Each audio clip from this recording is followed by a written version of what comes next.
담대함으로 구하는 기도라고 하는 제목으로 우리 하나님의 말씀을 나누겠습니다. 요한일서라고 하는 책은 이 사도 요한이 이 노년의 에베소 교회를 중심으로 당시 이 소아시아 교회를 향해서 쓴 편지입니다. 이 편지가 쓰여질 당시의 교회들의 모습은 굉장히 큰 혼란 중에 있었던 그런 모습이었고, 그런 교회들을 향해서 이 사도 요한이 보낸 편지가 바로 이 요한일서라고 그렇게 여러분이 생각을 하시면 됩니다. 어떤 혼란이 있고 어려움이 있었는가? 이 교회마다 이 예수님을 부인하는 그런 잘못된 가르침이 있었고, 이로 인해서 이 성도들의 구원의 확신이 흔들리기 시작했습니다. 그러다 보니까 이 교회가 하나가 되지 못하고 결국 이 공동체의 믿음이 점점 약해지는 교회의 모습을 우리가 보게 되는 겁니다. 바로 그런 교회와 성도들에게 이 사도 요한이 요구한 것은 무엇인가? 바로 담대함을 요구했다라고 우리가 이 말씀을 통해서 보게 되는 겁니다. 그래서 이 요한일서 2장부터 5장까지 보게 되면 매 장마다 꼭 빠지지 않고 이 사도 요한이 강조한 말이 담대하라는 말이에요. 담대하라. 믿음이 약해서 신앙이 흔들리는 이들에게 왜 사도 요한이 담대하라라고 그렇게 강조를 했을까? 우리는 충분히 그 이유를 알 수 있습니다. 여러분, 담대함이란 무엇인가? 바로 그것은 하나님과의 관계에 있어서 확신이 바로 이 담대함이에요.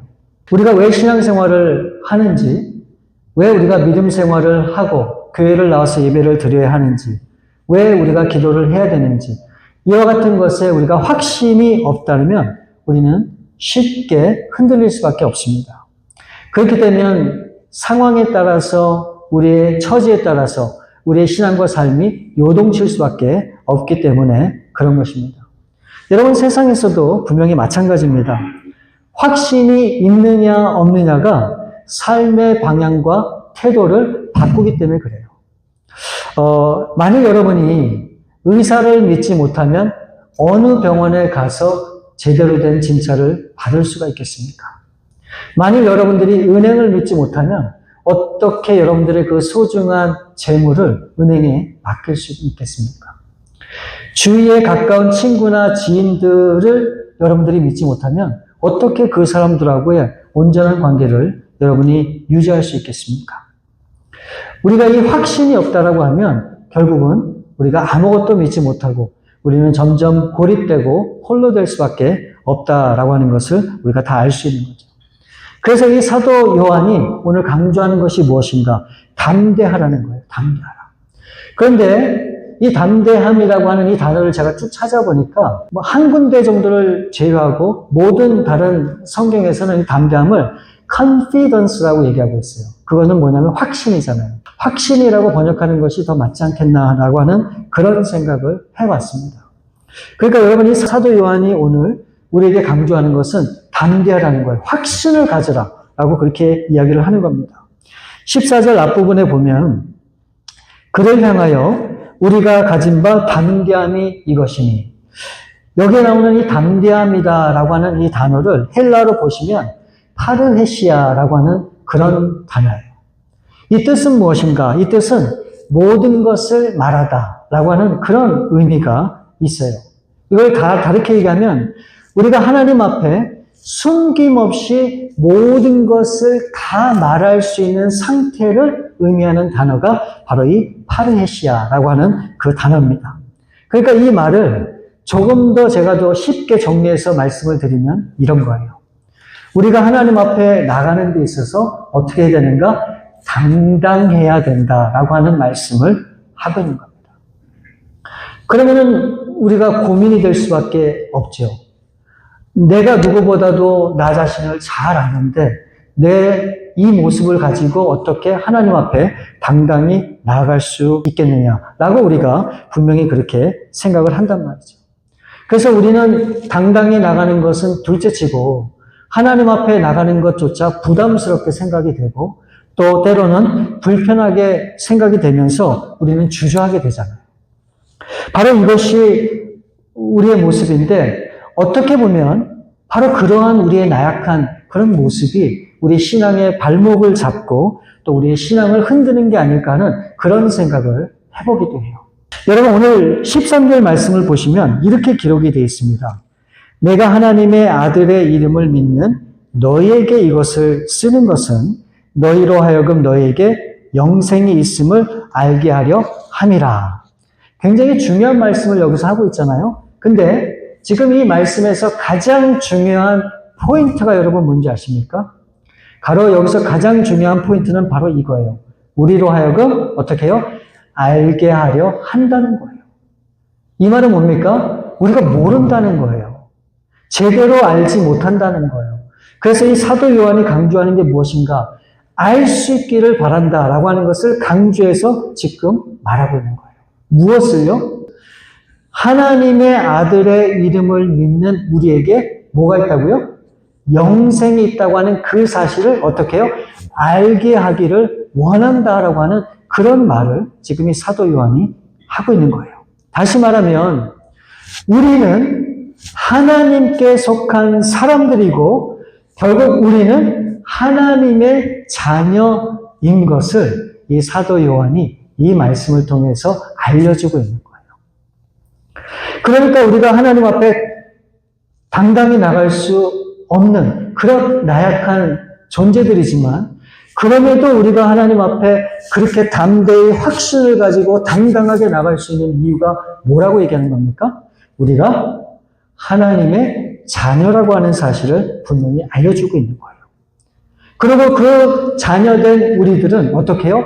담대함으로 하나님 앞에 기도하면서 구하면서 그렇게 나가야 된다라고 이 사도 요한이 말씀하고 있는 것입니다. 그래서 오늘 이 말씀을 통해서 왜 우리가 담대함으로 기도를 해야 하는지 그 두 가지 이유를 우리가 한번 살펴보기를 원합니다. 왜 우리가 담대함으로 기도를 해야 하는지. 자, 그 첫 번째 이유는 바로 이거예요. 하나님의 뜻을 이루기 위해서 우리가 담대함으로 기도해야 한다고 하는 것을 말씀하는 겁니다. 14절 말씀을 보시면 그를 향하여 우리가 가진 바 담대함이 이것이니 그의 뜻대로 무엇을 구하면 들으심이라. 우리가 지금까지 계속해서 이 기도에 관한 말씀을 나누고 있는데 이 기도에 관해서 잘못된 오해를 하고 있는 그런 내용이 분명히 있어요. 저는 그것이 이 기도 응답에 관한 것이다 라고 그렇게 생각을 합니다. 이 사람들은 열심히 기도하고 또 열정적으로 적극적으로 최선을 다해서 그렇게 기도를 하면 하나님께서 응답해 주실 것이다 라고 하는 그런 기대를 하게 돼요. 여기서 열심히 기도한다고 하는 것은 우리의 마음가짐과 우리의 태도를 포함하지만 일반적으로 기도에 열심이다 그러면 사람들이 딱 생각하는 게 뭐냐면 많은 시간 들여서 많은 기도의 자리에 있어서 그렇게 기도를 하는구나 라고 그렇게 생각을 한다는 거예요. 그러니까 이 기도에 관해서 얼만큼 많은 시간을 우리가 투자하고 보내느냐가 결국 기도의 응답을 가져오고 가져오지 못한다라고 하는 생각을 우리가 한다는 것입니다. 그래서 다른 나라의 이 기독교를 보게 되면 우리 한국 사람들이 추구하는 그런 신앙의 모습과는 좀 다른 부분들이 있거든요. 그 중에 하나가 저는 기도라고 생각해요. 새벽 기도회, 수요 중보 기도회, 금요철야 기도회, 또 다니엘 특별 새벽 기도회, 또 사순절 기도회, 정말 이루 말할 수 없는 그런 기도 모임이 우리 한국 교회는 얼마나 많은지 모릅니다. 한 번쯤은 정말 진지하게 생각을 해봐야 돼요. 과연 내가 무엇 때문에 기도를 하는가? 물론 기도를 해야 되는 나름대로의 여러 가지 그런 이유와 어떤 그런 분명한 그런 상황이 있겠지만 이 기도의 목적이 무엇인가? 왜 우리가 기도를 해야 하는가를 우리가 좀 생각을 분명히 해봐야 돼요. 여러분, 궁극적으로 우리가 기도하는 목적이 여러분들 뭐라고 생각하십니까? 그냥 제가 간단하게 얘기할게요. 여러분 절대 잊지 마세요. 우리가 기도를 하는 궁극적인 목적은 무엇이냐면요. 우리가 응답을 받기 위해서예요. 누구에게요? 하나님께로부터. 그게 궁극적으로 우리가 기도하는 목적이란 말이에요. 그러면 어떻게 하면 하나님의 응답이 있는 기도를 우리가 할 수 있을까? 14절 말씀을 다시 보시면 그를 향하여 우리가 가진 바 담대함이 이것이니 그의 뜻대로 무엇을 구하면 들으시니라. 우리가 하나님의 뜻대로 구하면 하나님께서 어떻게 해주신다고요? 우리의 기도를 응답해 주신다고 그렇게 말씀하고 있어요. 그러니까 이 말씀에 의하면 우리가 어떤 기도를 해야 할지가 분명히 나와 있단 말이죠. 기도는 많이 하고 오래 하는 것이 목적이 아니라 하나님의 뜻을 구하는 자리가 돼야 함을 의미한다라고 하는 것을 아마 여러분들 다 아실 겁니다. 바로 이것이 우리가 기도하는 목적이고 핵심이고 이것 때문에 우리가 기도를 하는 거예요. 그러니까 우리가 기도의 자리에 나가서 하나님 앞에 기도하는 목적이 딴 거 아니에요. 하나님의 응답을 받기 위해서. 어떤 응답이요? 하나님의 응답이 있어야 내가 그것을 가지고 이 세상을 살아나가 나를 통해서 우리의 삶을 통해서 하나님의 뜻을 이룰 수 있기 때문에 그렇다는 거예요. 그게 중요한 거잖아요. 그런데 이 사도 요한은 거기서 끝나는 것이 아니라 우리가 하나님의 뜻을 위해서 기도를 하되 어떻게 해야 된다고 한 마디 더 덧붙였는지 아십니까? 담대함으로 구해야 된다라고 지금 말씀하고 있는 거예요. 그냥 적당히 구하고 조용히 구하고 속으로 구하고가 아니고 어떻게 해요? 담대함으로 확신 가운데 당당함으로 구해야 된다라고 말씀하고 있는 거예요. 열왕기상 18장에 보면 우리가 잘 아는 그런 이야기가 나와요. 이 바알 선지자 450명과 이 아세라 선지자 400명, 그러니까 850명의 이런 우상을 섬기는 그런 선지자들과 이 엘리야 이 한 명이 이제 이 갈멜산에서 이제 대결을 하는 그런 장면이 나와요. 이들이 그렇게 대결하는 목적은 단 한 가지예요. 무엇이냐면 누가 진짜 하나님인가를 결정하자는 거예요.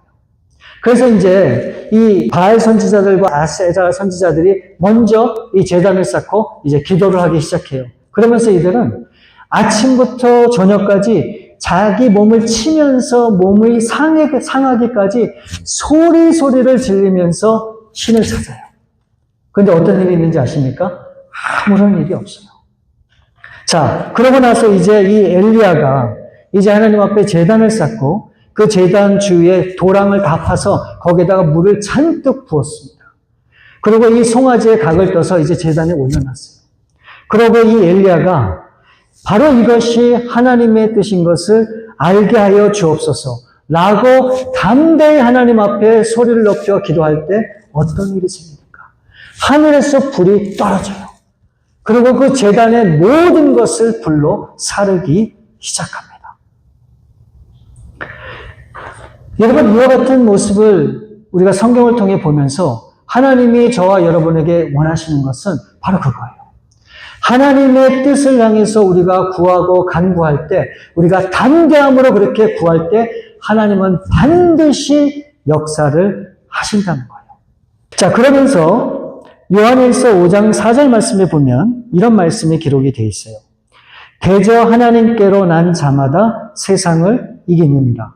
세상을 이긴 이김은 이것이니 우리의 믿음이니라. 이 말씀을 이 쉬운 성경으로 다시 이렇게 보시면 이렇게 기록이 되어 있어요. 하나님의 자녀라면 누구나 다 세상을 이길 힘을 갖고 있습니다. 세상에 대해 이길 수 있는 승리는 우리의 믿음에 있습니다. 그러니까 이 말은 이런 거예요. 우리가 하나님과의 관계 안에서 이미 우리 승리가 보장된 그런 믿음이 누구에게 있다? 우리에게 있다는 거예요. 그리고 이 세상이 어떠하든지 우리가 그 모든 것을 넉넉하게 이길 수 있는 힘이 우리에게 있다라고 하는 것을 말씀하고 있는 거예요. 그러니까 보세요.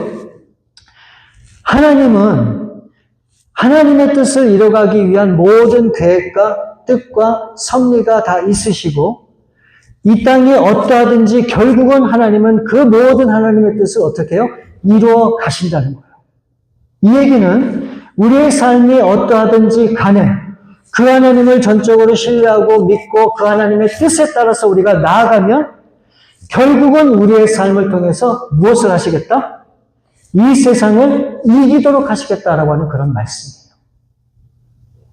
여러분 이해가 되세요? 그러니까 우리의 삶은 그냥 이렇게 살다가 힘들어서 넘어지고 쓰러지고 죄를 짓고 그런 그냥 볼볼은 없는 그런 인생으로 살아가는 인생이 끝이 아니라 지금은 힘들 때도 있고 넘어질 때도 있고 쓰러질 때도 있지만 하나님의 뜻을 구하는 우리의 삶은 언젠가는 결국은 우리가 모든 것을 딛고 이기고 승리한다고 하는 그런 믿음의 약속이라고 하는 것을 지금 말씀하고 있는 거예요. 그렇기 때문에 우리가 내 뜻을 위해서 기도하면 이게 맞나? 틀리나? 이게 맞는 것일까? 잘못된 거 아닐까?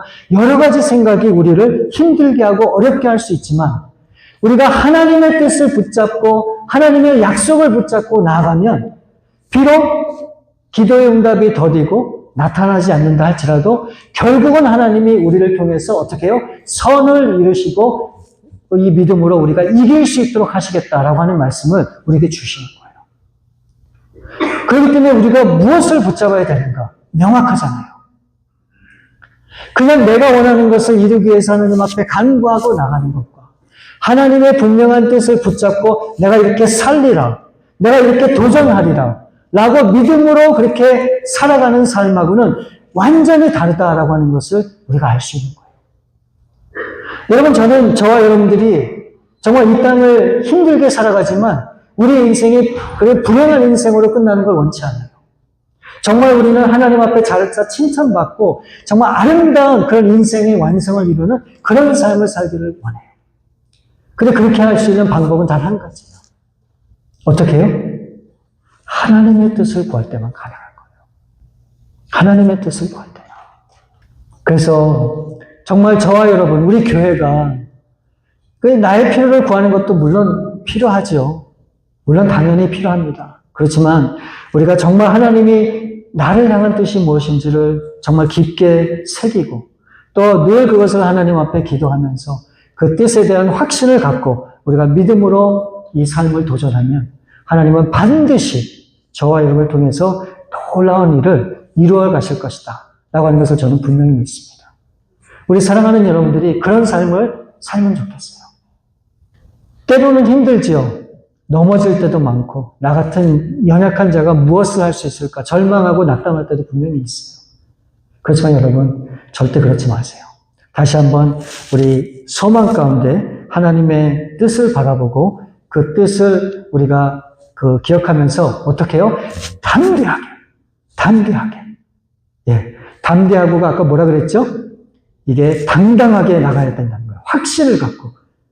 예, 그렇게 나가면 우리가 반드시 승리할 줄 믿습니다. 그런 삶을 사시는 저와 여러분들 될 수 있기를 우리 주님의 이름으로 축원을 드립니다. 우리가 담대하게 기도해야 되는 첫 번째 이유는 하나님의 뜻을 이루기 위해서고 두 번째는 이 하나님의 기도 응답에 대한 확신이 있기 때문에 그래요. 확신이 있기 때문에. 자, 15절 말씀에 보면 우리가 무엇이든지 구하는 바를 들으시는 줄을 안즉 우리가 그에게 구한 그것을 얻을 줄을 또한 아느니라. 우리는 이 말씀에 대한 오해가 있으면 안 돼요.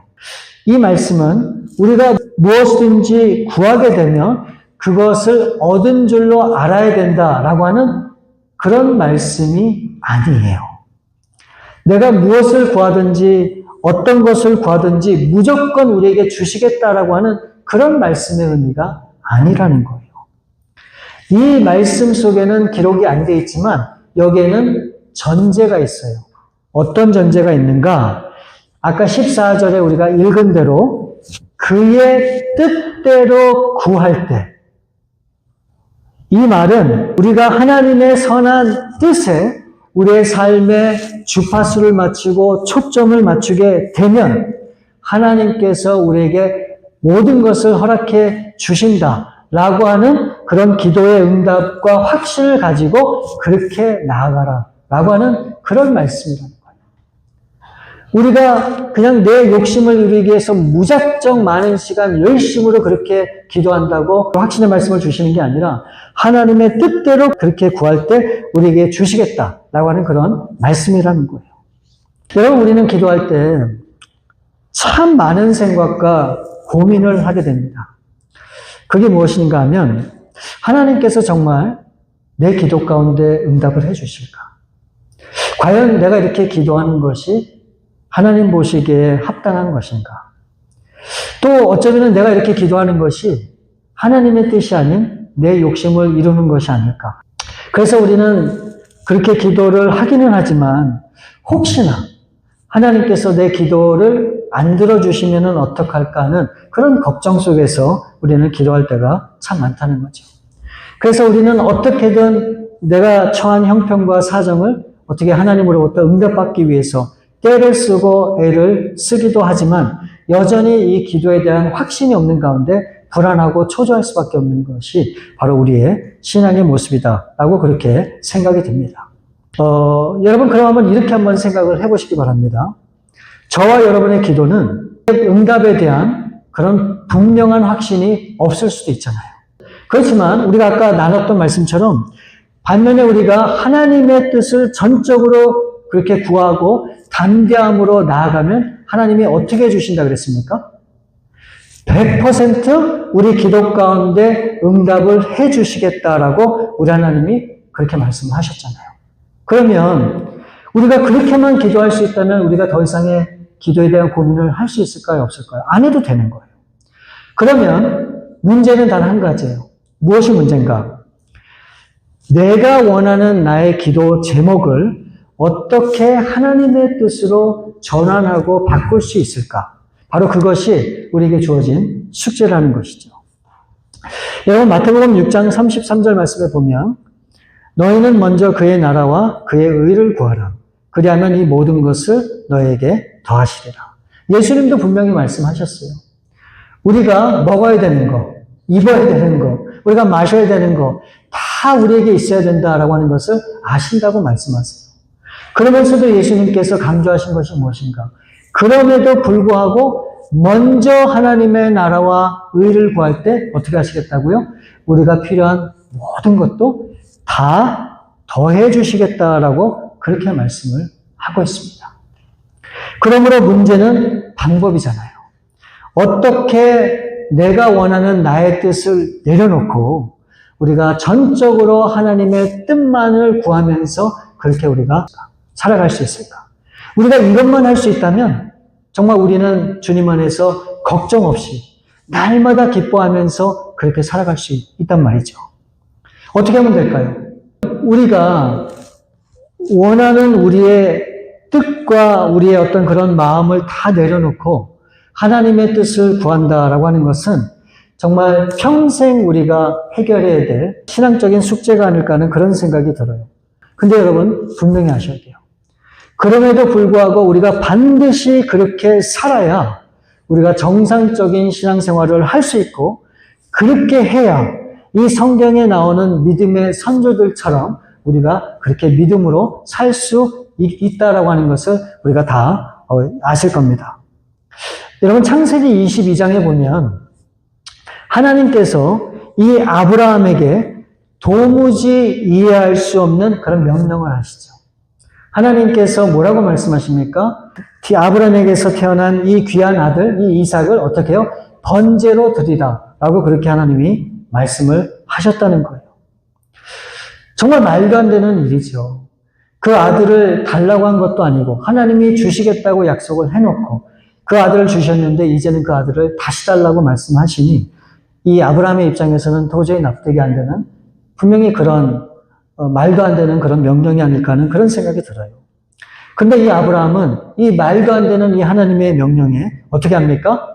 자신의 모든 생각과 마음을 다 내려놓고 기꺼이 하나님 앞에 순종을 하죠. 여러분 이게 어떻게 가능했을까요? 바로 성경은 그렇게 얘기를 해요. 아브라함에게 믿음이 있었기 때문에 그게 가능하다라고 그렇게 말씀을 하죠. 여러분 그러면 이 아브라함이 가졌던 믿음은 무엇일까요? 이게 중요한 거예요. 여러분 아브라함이 가졌던 믿음은 하나님께서 그렇게 명령을 하셨어도 이삭을 결국 죽지 않게 하고 살리는 것이 하나님의 뜻이라고 믿었을까요? 그 믿음을 가진 것이 이 아브라함의 믿음이었을까요? 저는 그게 아니라고 봐요. 이 아브라함이 가졌던 믿음은 어떤 믿음인가? 하나님의 뜻이라면 정말 말도 안 되는 일이지만 그 이삭을 죽일 수도 있고 하나님의 뜻이라면 그 이삭을 그 위기 가운데서도 살릴 수 있는 분이 하나님이시다라고 하는 것을 믿는, 바로 이것이 아브라함의 믿음이었던 거예요. 오늘날 저와 여러분의 믿음은 뭡니까? 우리가 원하는 것을 이루면 하나님의 응답해 주신 거고, 우리의 삶이 꼬이고 안 되고 자꾸 이상한 일만 생기고 안 좋은 일만 생기면 응답이 아니라고 생각을 해요. 정말 그럴까요? 정말 그럴까요? 잘 되는 것만 하나님이 허락하신 응답이고 안 되는 것, 잘못되는 것은 다 응답이 아닐까요? 아니에요. 어떨 때는 내가 넘어지는 것이 하나님이 아니에요. 왜요? 넘어지면서 그 하나님의 사랑과 은혜를 깨닫게 돼요. 어떨 때는 내가 아픈 것이 은혜예요. 그전에는 다른 사람들이 아픔이 안 보였는데 내가 그 고통을 겪어보니까 이제는 그 나약한 사람들의 아픔이 은혜가 되는 거예요. 여러분, 하나님 앞에서 우리의 삶은 어떠하든지 그 모든 것이 하나님의 뜻 가운데 이루어져 가고 있다고 하는 사실을 우리가 분명히 믿을 수 있어요. 바로 아브라함은 그것을 믿었어요. 하나님이 이삭을 주려도 아브라함은 후회도 하지 않았을 거예요. 오히려 하나님의 뜻이 그렇다고 그것을 받아들이고 그렇게 역사하시는 하나님 뜻 앞에 순종하며 나갔을 거라고 저는 분명히 믿어요. 여러분, 그런 믿음을 갖고 하나님 앞에 나가는 사람은 이미 하나님의 모든 응답을 받은 것과 마찬가지예요. 왜요? 그 하나님을 전적으로 신뢰하고 그 하나님의 선한 손길을 완전히 믿기 때문에 그렇다는 거예요. 여러분, 이해가 되세요? 그래서 우리가 하나님 앞에 우리가 믿음으로 구하는 것마다 하나님께서 다 응답을 하셨고 그 응답의 결과로 우리의 삶에 하나님이 채워주시고 넣어줄 것이다 하는 것을 이 말씀을 통해서 이 요한 사도가 알려주고 있는 거예요. 바로 이것이 담대함으로 구하길 원하는 이 사도 요한의 그런 심정이란 말이에요. 마음이란 말이에요. 그래서 우리는 어떻게 됩니까? 담대함으로 하나님 앞에 적극적으로 당당하게 구할 수 있어야 됩니다. 무엇을요? 하나님의 뜻을 구할 수 있어야 돼요.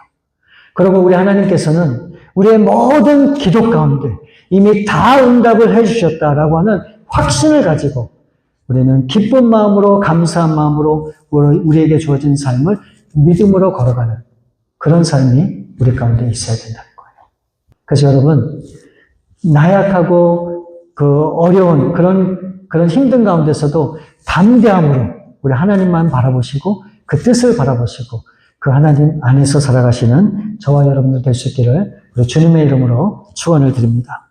아멘.